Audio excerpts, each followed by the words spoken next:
Hola, seguimos con el capítulo 3. Vamos a ver la sección B, la autoprotección. Libro Apariencias, miedos disfrazados y autenticidad.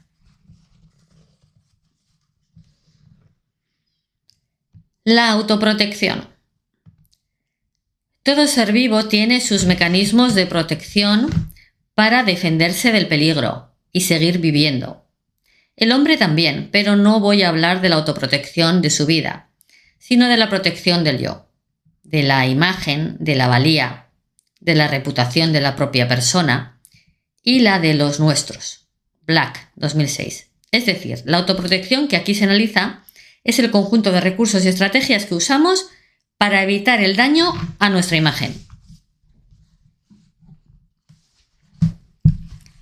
La autoprotección se ha estudiado siempre en psicología, pues siempre que tenemos miedo nos protegemos, y cuanto más numerosas y mayores sean nuestros miedos, mayor es nuestra necesidad de protegernos.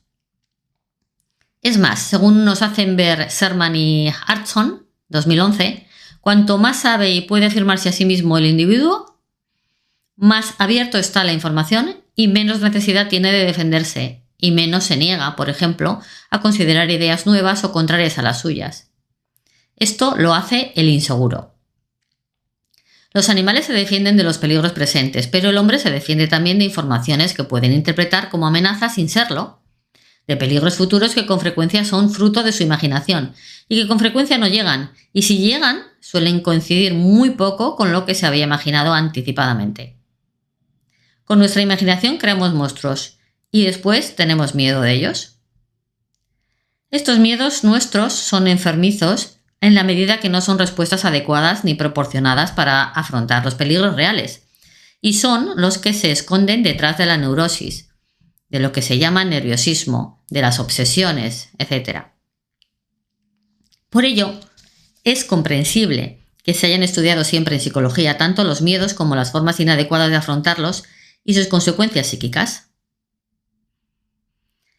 Los modos más conocidos de autoprotegernos son los mecanismos de defensa, expuestos por Freud, y 1000 veces explicados científica y popularmente, por lo que me limito a hacer una mención mínima solo de algunos, tal vez los más conocidos. Pero hay otras muchas formas de defenderse. Por ejemplo, Gilbert y otros, 1998, hablan de un sistema psicológico de inmunidad, un sistema de protección contra los peligros psicológicos, parecido al sistema de inmunidad o protección de nuestro organismo. Por limitación de espacio y para ordenar este extenso y complicado campo de autoprotección, hago un resumen en 2 secciones. 1. Mecanismos de defensa. 2. Sistema psicológico de inmunidad. Vamos al punto 1. Mecanismos de defensa. Son procesos o estrategias inconscientes por los que nos engañamos a nosotros mismos con el fin de evitar miedos, ansiedad y, en definitiva, sufrimientos interiores. Entre los más conocidos están los que menciono a continuación. 1.1. Negación. Negando una realidad que no nos gusta o tergiversando la interpretación de la misma, nos defendemos de la angustia que nos causa mirar directamente esa realidad hiriente o amenazante, o la anulamos, al menos parcialmente. Ante imágenes escabrosas, por ejemplo, cerramos los ojos para no verlas, o los tapamos parcialmente para ver solo un poco. La observación de estas reacciones defensivas llevó al dicho popular, ojos que no ven, corazón que no siente. Si no se mira, no se ve, y si no se ve, no se siente miedo.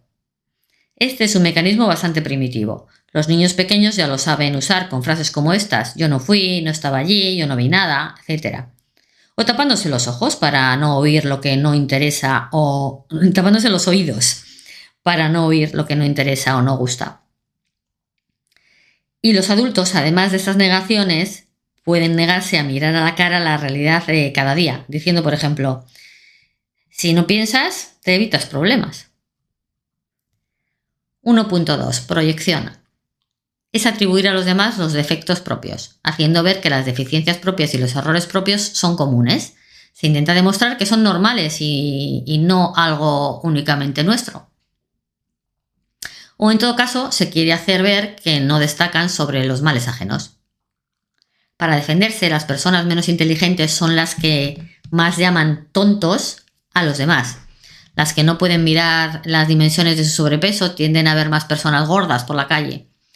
Las más mediocres se ríen de los pocos logros de otros o desprecian los métodos por los que han conseguido algún éxito.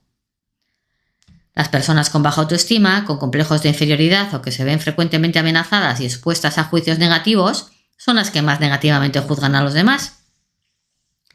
Proyectan en ellos lo que menos les gusta de sí mismas. El más miedoso es el que más se defiende de las acusaciones, y un método para hacerlo es proyectar en los demás lo que menos gusta de uno mismo. 1.3. Identificación. Es el deseo de ser como alguien a quien se admira y también el intento de huir del miedo a que nos vean como únicos, por si acaso alguien lo entiende como ser raros, extravagantes o inadaptados. Esto lleva a sentir la necesidad de seguir las modas, identificarse con personajes famosos, bien vistos o bien considerados por la sociedad, en aspectos que nos importan. Esa identificación significa, en términos concretos, imitar su forma de vestir, su estilo estético, su ideología, etc. La moda iguala a las personas, y siendo todas iguales se evita la calificación severamente negativa. Da la seguridad de parecerse a los ídolos de la sociedad. Todas las personas buscamos, de algún modo, la seguridad de ser como la generalidad del grupo en que vivimos. Pero las personas más inseguras son las que más buscan ir a la moda. Las que más se protegen siguiendo a otros, por ejemplo los adolescentes, y menos seguridad muestran siguiendo sus propios gustos y convicciones.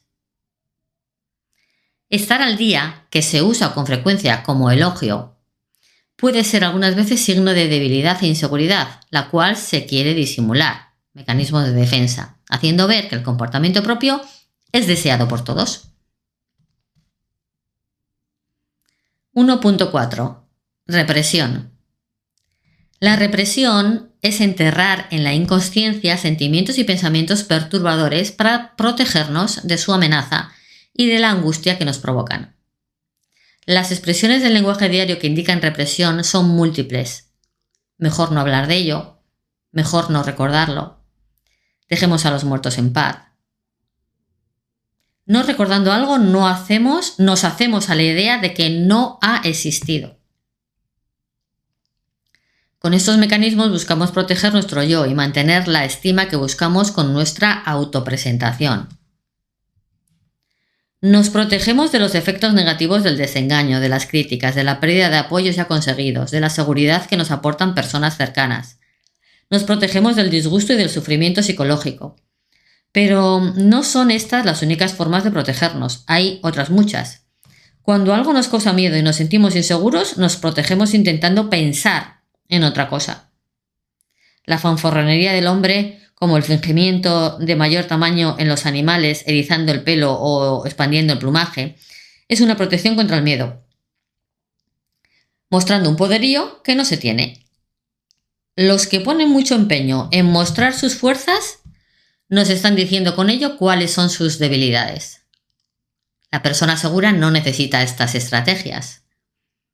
Un dicho popular reza: dime de qué presumes y te diré de qué careces. Parece que nuestros alardes reflejan nuestras carencias.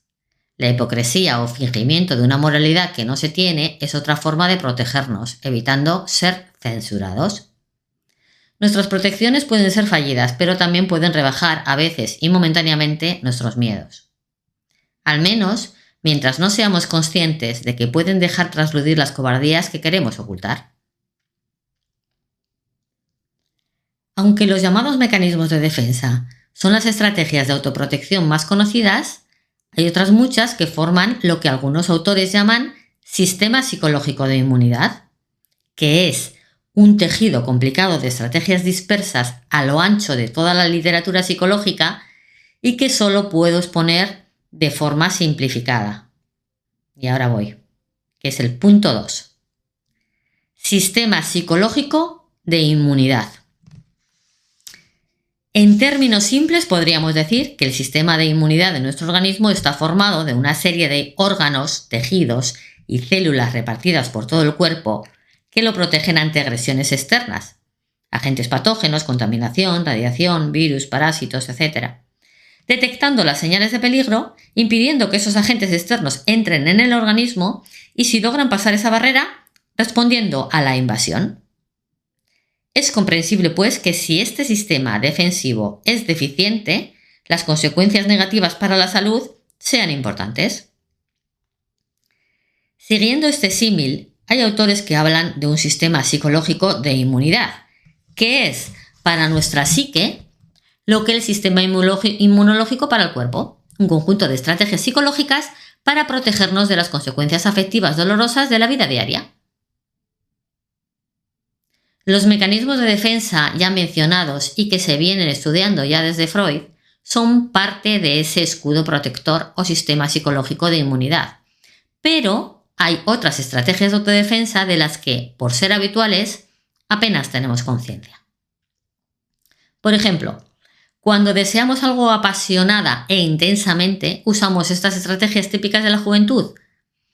Para defendernos de la frustración, de no poder conseguir lo que deseamos, infravaloramos los obstáculos, desoímos los consejos de personas bien intencionadas, reinterpretamos las razones en contra, relativizamos las consecuencias.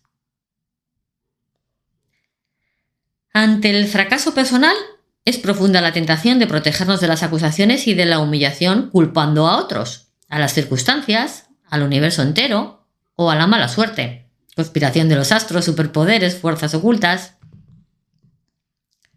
Nuestros miedos, nuestras sospechas y nuestras cobardías nos han hecho urdir estructuras mentales protectoras y actitudes de autodefensa que pueden amortiguar, de momento, el malestar y la inquietud, aunque sin garantías de que esta calma se prolongue mucho tiempo.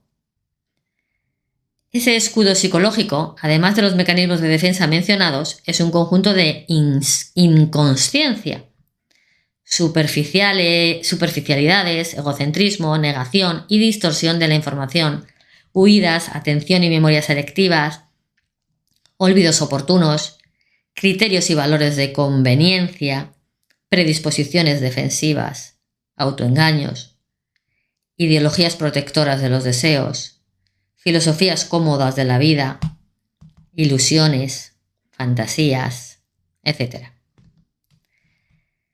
Todos conocemos personajes literarios de la historia de nuestro entorno familiar a los que parecen afectarles poco las críticas, los desplantes o las contrariedades, que enfadan a la mayoría y hacen llorar a no pocos. Conocemos también personas que parecen haber adquirido la forma de rentabilizar incluso las desgracias, pues saben sacar provecho hasta de las situaciones adversas, de las contrariedades y de las vicisitudes, relativizando lo negativo, disfrutando de los escasos momentos de buena suerte, encontrando justificaciones para lo que la mayoría calificaría como una cadena de infortunios y adversidad, riéndose de comentarios hirientes como si fueran dirigidos a otros o ni siquiera apreciando que son hirientes. Podríamos decir que tienen la disposición de saber disfrutar de lo bueno que les ofrece la vida y de no dejarse afectar significativamente por lo negativo. Alguien podrá decir que son estoicas, indiferentes o insensibles. Otros las calificarán de personas ingenuas, simples, virtuosas, angelicales o un combinado de todo ello. Pero el hecho es que parecen no sufrir demasiado en circunstancias que amargarían a la mayoría, y que a veces, teniendo poco, disfrutan de la vida como si tuvieran casi todo lo deseable. Incluso hay quien, como Sir Thomas Browne, puede decir que tiene algo dentro que le capacita para convertir la adversidad en prosperidad. La actitud de estas personas puede deberse en parte a su carácter natural, a su virtud, a su filosofía de la vida, a sus creencias, que las capacitan para relativizar lo que es relativo y descubrir lo positivo que se esconde detrás de las desgracias. O también a su falta de imaginación u otros rasgos de su personalidad. Pero sin duda desempeña un papel importante su sistema psicológico de inmunidad adquirido, que las protege ante provocaciones externas del pesimismo, de la tristeza y de la sobrereacción ante lo adverso, quitando importancia a los avatares, las desgracias los infortunios y los maltratos, y relativizando sus consecuencias. Otras personas, por el contrario, parecen verse superadas por nimiedades, angustiadas por el pasado, el presente y el futuro, o imaginando que los obstáculos son gigantescas montañas cuando solo son pequeños montículos. El sistema psicológico de inmunidad busca especialmente protegernos de los sufrimientos, enfado, tristezas, depresión, pena, preocupaciones, etc. Las estrategias de este sistema son múltiples. Por ejemplo, la mentira, las excusas, el engaño, la evasión, la hipocresía, etc.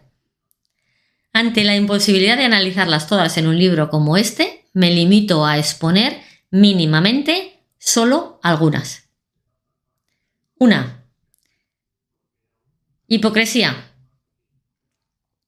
Es un método bastante rudimentario para defenderse ante la crítica, aparentando una moralidad que no se tiene, al mismo tiempo que se evitan los costes de ser realmente lo que se aparenta.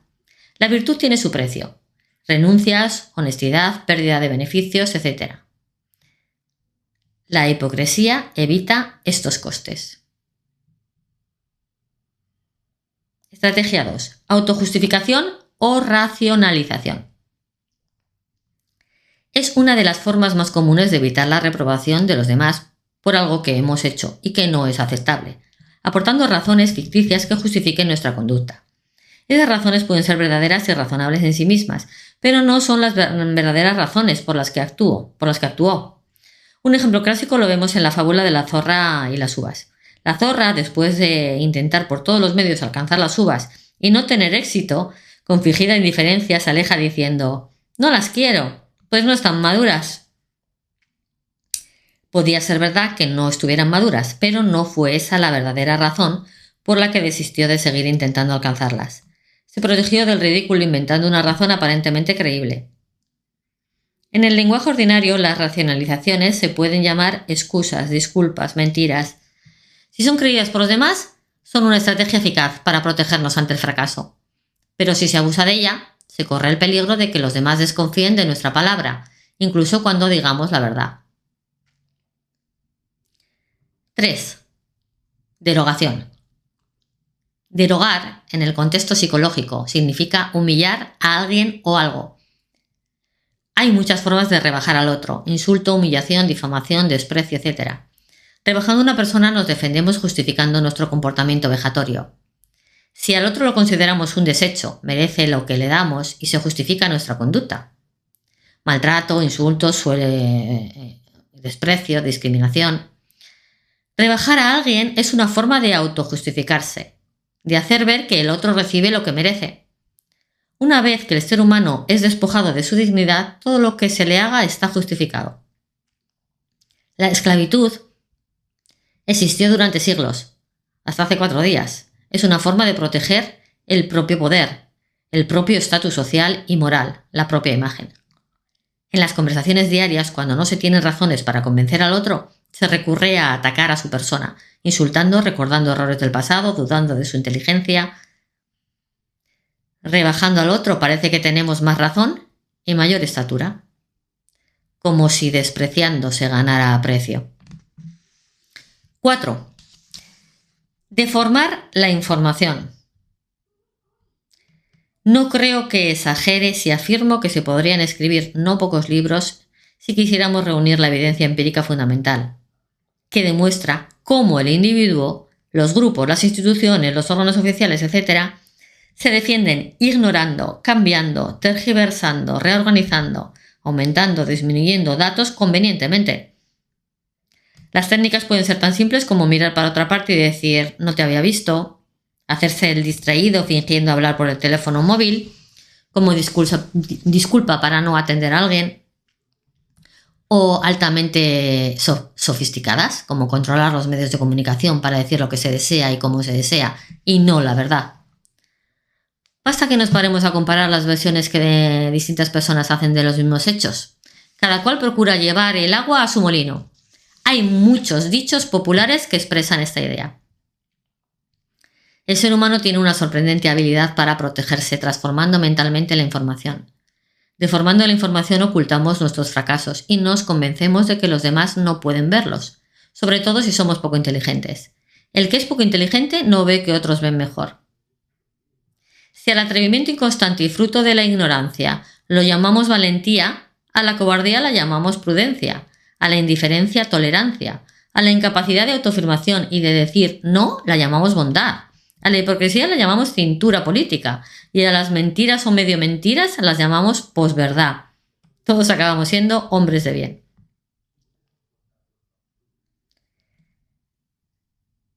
5. Atención y memoria selectivas. Sin darnos cuenta, generalmente prestamos mucha más atención a lo que nos interesa y además lo recordamos mejor. Y si no es así, es fácil que incurramos en el pesimismo. Teóricamente podríamos decir que deberíamos ser objetivos y sopesar igualmente lo que nos perjudica y lo que nos beneficia, pero psicológicamente parece más conveniente recordar mejor lo positivo, según vimos al hablar de las ilusiones positivas. 6. Amparo social. Me limito a exponer solo estas dos formas de amparo social, la comparación social y la identificación con el grupo. La comparación social. Para protegernos podemos compararnos hacia arriba, con otros que son superiores a nosotros en algo. Por ejemplo, diciendo que somos el número 10 en el ranking mundial en tenis, lo cual no está nada mal para los que solo juegan al tenis una vez a la semana, puesto que la comparación se hace con otros que están a un alto nivel mundial. Pero sería una humillación decir que somos el número 10 en las calificaciones escolares en una clase de 11 alumnos. Pero el escudo que tal vez protege mejor contra el sufrimiento y la humillación, y es el más común, es la comparación hacia abajo, la que se hace con otros que están igual o peor. Según un dicho castellano, en el reino de los ciegos el tuerto es el rey. El que solo tiene un ojo se siente un privilegiado entre los que no ven. Beulot decía que es una suerte para el pobre que haya pobres. Ver a otros más miserables que nosotros nos hace sentirnos más felices. La desgracia ajena alivia nuestros desconsuelos. Al que gana poco dinero le suele consolar saber que el 90% de las personas con la misma valía y preparación gana mucho menos. El alumno que llega a casa con solo un suspenso puede defenderse diciendo que la mayoría de sus compañeros tuvieron más de 2 suspensos. La identificación con el grupo. Like y Winter, 2011, explican que una forma sutil de protegernos es mostrarnos benignos, condescendientes y laxos al valorar a los que defienden las mismas opiniones sociales, políticas y morales que nosotros.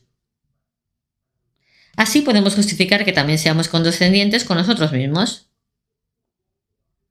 Si son iguales que nosotros, ya no estamos solos. Es muy triste sentirse solo en la duda y en la desgracia. Necesitamos la compañía de otros desgraciados y, aún mejor, si son más desgraciados que nosotros. Otra variante de esta defensa es nuestra tendencia a creer que son muchos los que opinan como nosotros y tienen los mismos objetivos. Nos gusta ser como los demás, al menos para que no nos consideren raros o anormales, pero también nos encanta destacar en aquello que es envidiado por la mayoría: inteligencia, simpatía, atractivo, etc. Así, somos como los demás, pero mejores en lo bueno. 7. El deseo disfrazado. La condición humana es realmente misteriosa. Gran parte de nuestros disgustos se deben a la frustración de nuestros deseos, y ya desde niños, sin embargo, nuestros deseos son cada vez más numerosos, tanto que nos impiden detenernos para disfrutar de lo que ya tenemos, y porque los deseos suelen ir acompañados del temor a perder la oportunidad de conseguir lo que mucho se desea. Además, el placer que se espera conseguir es que creemos nos van a hacer felices con frecuencia. Además, el placer que se espera conseguir y que creemos nos van a hacer felices con frecuencia lleva al desengaño. Y surge esa pregunta de decepción. ¿Para eso tanta espera y tanto esfuerzo? Y para colmo, incurrimos una y otra vez en desear lo que no podemos conseguir. ¿Para qué?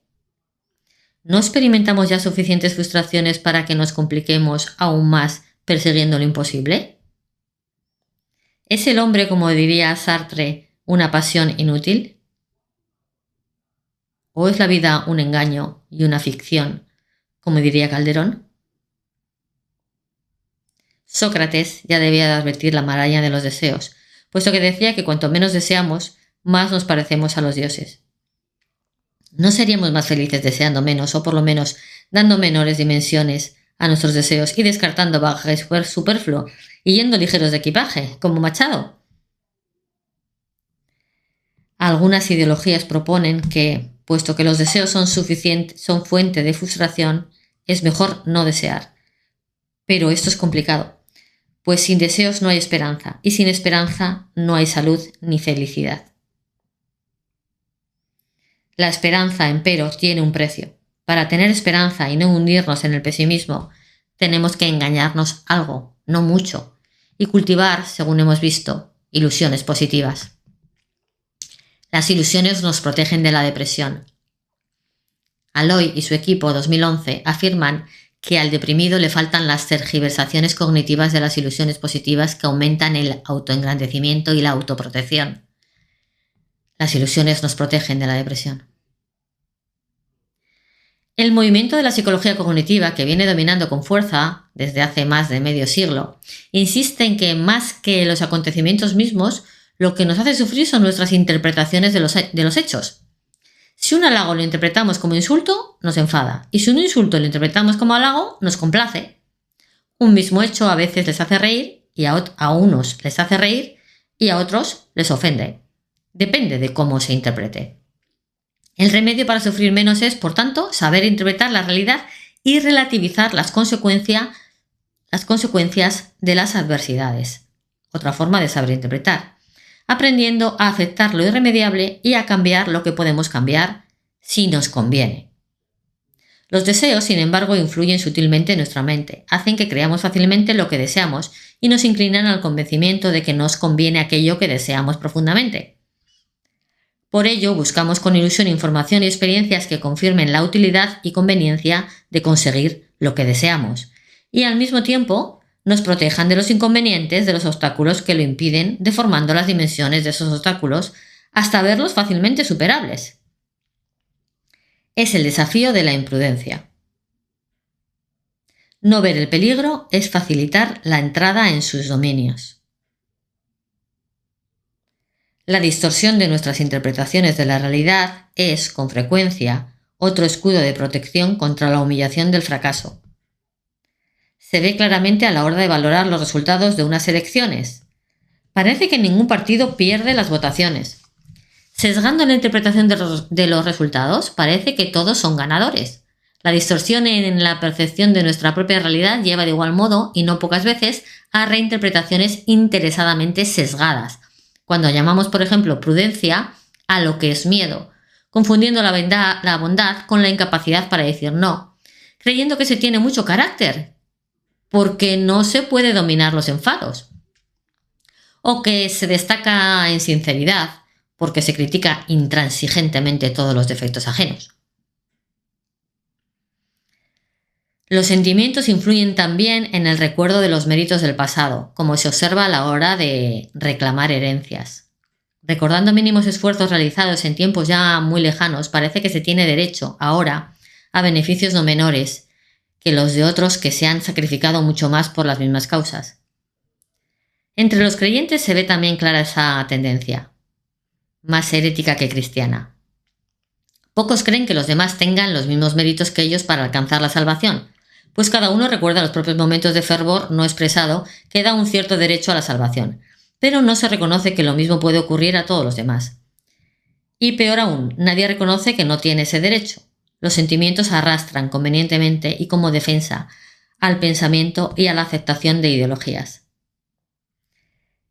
El notable neurólogo Damasio, 2009, en la primera línea de su libro En busca de Spinoza, dice: los sentimientos son los cimientos de nuestra mente.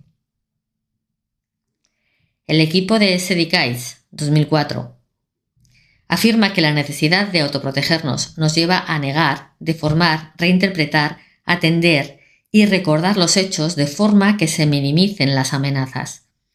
Y si esta distorsión de la visión de la realidad lleva a que domine en nosotros el miedo sobre la seguridad, el pesimismo sobre el optimismo, los temores sobre las ilusiones positivas, el resultado psicológico es negativo.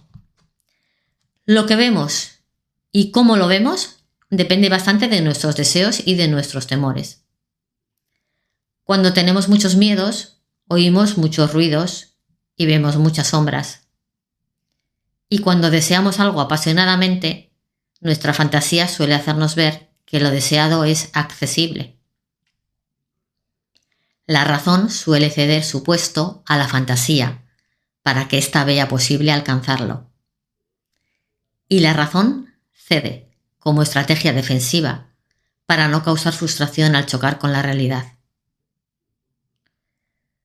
Como si cerrara los ojos para permitir que la fantasía engendre ilusiones. Y hasta aquí el capítulo de hoy. Si algo de lo que has escuchado te ha incomodado, removido o hecho cuestionarte quién eres realmente detrás de tus roles, entonces este espacio está cumpliendo su propósito. Este libro nos invita a mirar más allá de las apariencias, a distinguir entre lo que somos y lo que hemos construido para protegernos. Y ese ejercicio requiere valentía. Soy Silvia Gurpegui González, psicóloga, y he creado este canal como un lugar donde podamos reflexionar con honestidad, sin máscaras y sin juicios, sobre nuestra forma de estar en el mundo.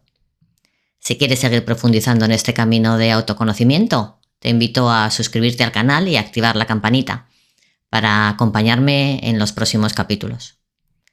Y si sientes que ha llegado el momento de revisar tus propios roles, miedos o patrones con un acompañamiento profesional, puedes contactar conmigo. Tienes toda la información en la descripción del vídeo. Atrévete a mirar más allá de tus apariencias. Ahí empieza tu verdadera libertad. Nos vemos en el próximo capítulo.